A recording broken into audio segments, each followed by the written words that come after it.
নমস্কাৰ বন্ধু বান্ধৱীসকল, এই মুহূৰ্তত আপোনালোকলৈ লৈ আহিছোঁ এটি গুৰুত্বপূৰ্ণ ভিডিঅ'।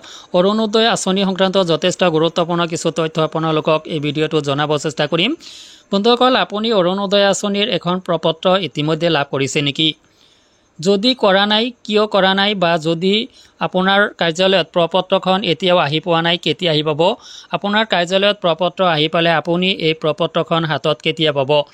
বিস্তাৰিত তথ্য আপোনালোকক এই ভিডিঅ'টোত জনোৱাৰ উপৰিও পুৰণাসকলৰ বাবেও আহিব নেকি প্ৰপত্ৰ, আৰু সকলোতে প্ৰপত্ৰৰ বিতৰণ আৰম্ভ হৈছে নে নাই। লগতে আপোনালোকক জনাম যে আপুনি প্ৰপত্ৰৰ নামত বা অৰুণোদয় আঁচনিত ইনক্লুড হ'বলৈ দালালৰ কবলত নপৰিব। ইয়াৰ পৰা আপোনাৰ যথেষ্ট ক্ষতি সাধন হ'ব, যাৰ কাৰণে আপোনাক এৱাৰ কৰা হ'ব। এই ভিডিঅ'টোৰ জৰিয়তে কিছু তথ্য প্ৰভাইড কৰা হ'ব যে আপুনি দালালৰ কবলৰ পৰা কেনেকৈ হাত সাৰি থাকিব। বিস্তাৰিত তথ্য আপোনালোকক এই ভিডিঅ'টোত জনাব চেষ্টা কৰা হৈছে। বন্ধুসকল, অৰুণোদয়ৰ নতুন প্ৰপত্ৰখন কাৰ্যালয়ে আহি পাব, আৰু কাৰ্যালয়ত প্ৰপত্ৰখন ইতিমধ্যে কিছুমান কাৰ্যালয়ত আহি পাইছেহি।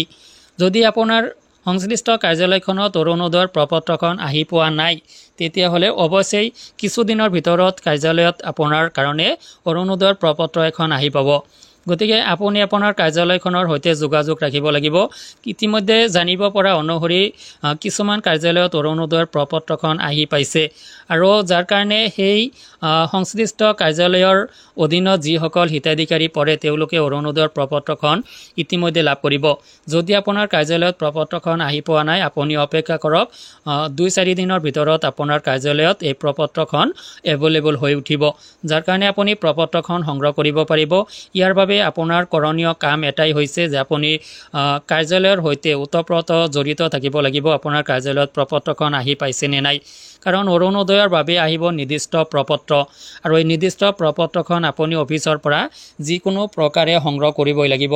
আপুনি সেই প্ৰপত্ৰখনৰ জেৰক্স কপিৰে অৰুণোদয় আঁচনিত ইনক্লুড হ'ব নোৱাৰিব, যাৰ কাৰণে আপুনি নিশ্চয় বুজিব পাৰিছে, অনুধাৱন কৰিব পাৰিছে অৰুণোদয় আঁচনিত ইনক্লুড হ'বলৈ অৰুণোদয়ৰ এখন প্ৰপত্ৰ লাভ কৰাটো কিমান জৰুৰী। তো এইখিনিতে আহক যে পুৰণাসকলৰ বাবেও অৰুণোদয় আঁচনিৰ প্ৰপত্ৰখন আহিব নেকি। বন্ধুসকল, যদি চৰকাৰে কৰা ঘোষণা সঠিক হয়, ডেফিনেটলি অৰুণোদয়ৰ প্ৰপত্ৰ পুৰণাসকলৰ কাৰণেও আহিব। কিয়নো পুৰণাসকলক যিহেতু পুনৰ আবেদন কৰিব কোৱা হৈছে, আৰু এতিয়ালৈকে আবেদন কৰিব নালাগিব বুলি কোনো ধৰণৰ ইনফৰমেশ্যন চৰকাৰৰ ফালৰ পৰা অহা নাই। সময়লৈ আমি অপেক্ষা কৰিব লাগিব যে পুৰণা হিতাধিকাৰীসকলে অৰুণোদয়ৰ বাবে নতুন প্ৰপত্ৰ সংগ্ৰহ কৰি আবেদন কৰিব লাগিব নে তেওঁলোকে অৰুণোদয়ৰ লগতে তেওঁলোকৰ যি ৰেচন কাৰ্ড, সেই ৰেচন কাৰ্ডটো আপডেট কৰিলেই হৈ যাব।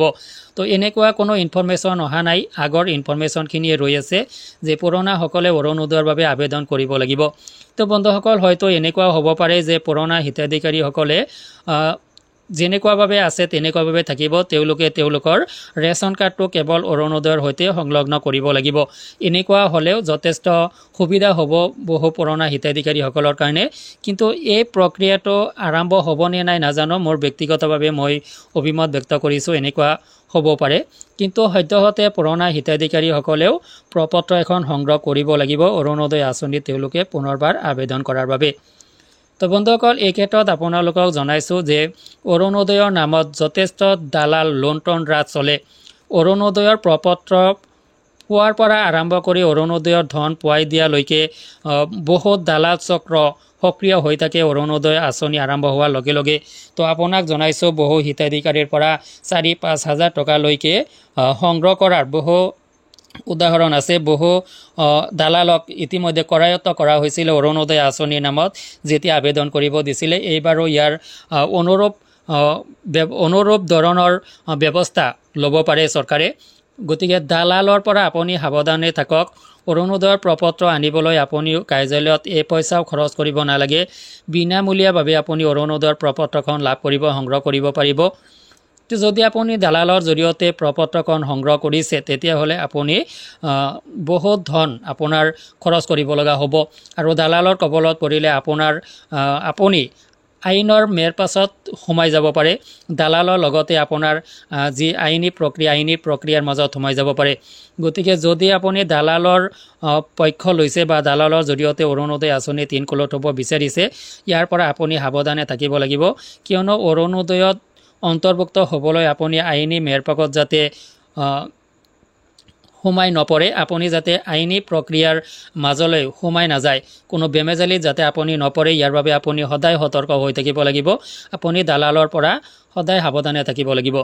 আশা কৰিছোঁ ভিডিঅ'টোৰ জৰিয়তে আপোনাক ইনফৰমেশ্যনখিনি সঠিকভাৱে দিব পাৰিছোঁ। ভিডিঅ'টো ভাল লাগিলে বন্ধু বান্ধৱীলৈ শ্বেয়াৰ কৰি দিব। ভিডিঅ'টো সংক্ৰান্তত অৰুণোদয় আঁচনি সংক্ৰান্তত যিকোনো অভিযোগ থাকিলে, যিকোনো তথ্য আপুনি জানিব লগা থাকিলে ভিডিঅ' কমেণ্ট ছেকশ্যনত কমেণ্ট কৰিব। আজিলৈ এৰিছোঁ, ধন্যবাদ।